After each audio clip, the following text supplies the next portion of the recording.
আজকের গল্পটার শুরুটা দক্ষিণ কোরিয়ার একজন অতি সুন্দর প্রসিকিউটর, যিনি এক তদন্তের সময় 120 তলা থেকে নিচে ফেলে দেওয়া হয়। দ্রুত পতনের মধ্যে হঠাৎ তিনি 19 বছর বয়সে ফিরে যান। তিনি যখন ঘরে ফিরে আসেন, তার মৃত মা বাবাকে দেখে আবেগপ্রবণ হয়ে তাদের জড়িয়ে ধরে। দীর্ঘদিন পর তার পরিবারের উষ্ণতা অনুভব করে। সে জানে এই পুনর্জন্মের সুযোগটা সে বেশ ভালোভাবে মূল্যায়ন করবে। তার মা বাবা অবাক হয়ে তার আচরণ লক্ষ্য করেন, কারণ সে কখনোই এতটাই পরিবর্তিত ছিল না।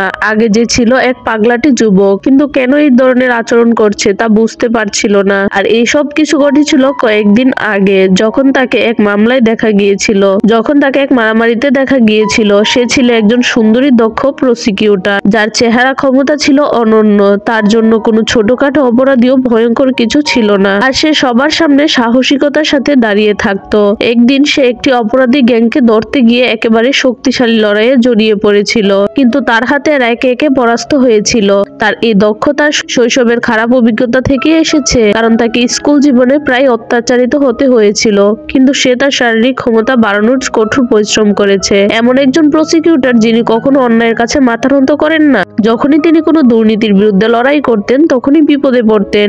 একদিন তিনি জানতে পারেন যে একজন কোরিয়ান রাজনীতিবিদ তার নানা দুর্নীতি ও দুর্নীতির সাথে জড়িত, যার ফলে তাকে সরাসরি হত্যা করতে পাঠানো হয়। তাকে কুড়িয়ে নিয়ে এক উচ্চ ভবনের ছাদে নিয়ে বিষাক্ত দ্রব্য দেওয়া হয়, আর তারপর তাকে নিচে ফেলে দেওয়া হয়। তবে এই পতনের মাঝে তার সময় এবং লম্ফ থেমে যায়, এবং সে আকস্মিকভাবে 19 বছর বয়সে ফিরে যায়। তিনি তখন উপলব্ধি করে যে তার কাছে আর একটি জীবন রয়েছে। এমনকি তিনি বুঝতে পারেন পুনর্মিলন তার জীবনের এক বড় সুযোগ, যা সে আর কোনোভাবে হাতছাড়া করতে চায় না। এরপর তিনি যখন তার পিতামাতার সঙ্গে পুনর্মিলিত হয়, তিনি তাদের জড়িয়ে ধরে আবেগপ্রবণ হয়ে পড়ে।